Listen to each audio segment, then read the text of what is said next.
situation's different. First of all, she's talking about the forums. There are message boards on our site where people register accounts and discuss local topics anonymously.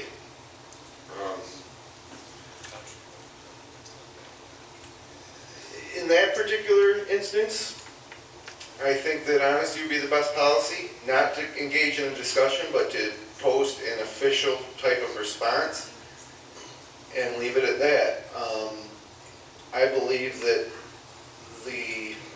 it's a vocal minority who post these types of things.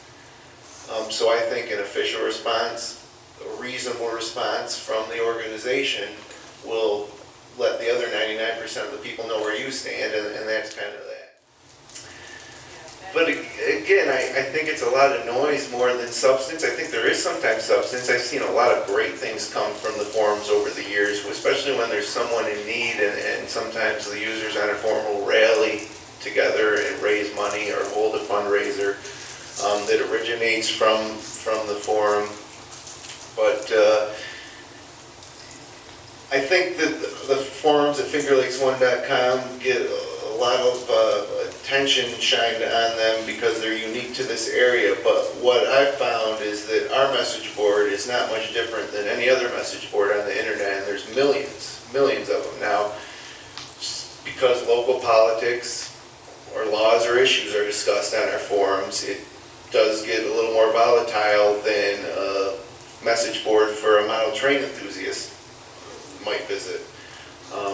But the dynamic's the same. Vocal minority who seems to lead the pack, a bunch of other lurkers who post occasionally, and then, you know, more readers than posters by tenfold.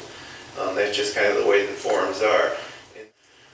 But in that particular case too, I also believe that what's posted on the forum is also being discussed in the coffee shops and at dinner tables. Obviously, it's difficult and hurtful to see anything negative about something you're connected with, but I think you have to trust that the truth will come out, and that people trust in what you do, and realize that things like forums and message boards kind of tend to lean negative. That's just their nature.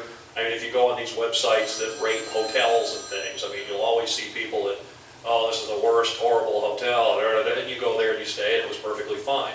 It's just kind of the nature of the beast. So, yeah, and so, I mean, I think you have to trust that the truth will come out. Now, the other thing you have to do, and this is what's kind of changed in this two-way world, is if there are legitimate criticisms, you have to answer them. I mean, you know, we say things on the radio in the morning sometimes that tick people off, and you know, on occasion I've had to say to somebody, you know what, you're right, I did go too far, my bad, I've learned from it, and people will really appreciate that. So if there are legitimate criticisms of something you've done, don't duck them. Respond and get in that conversation and say, you know, maybe you're right, we could have done this better. But if it's just unwarranted internet sniping, I mean, that's out there, and I wouldn't worry about it that much. I mean, I think most thinking people are able to determine what's true and what's somebody just taking a pot shot at you.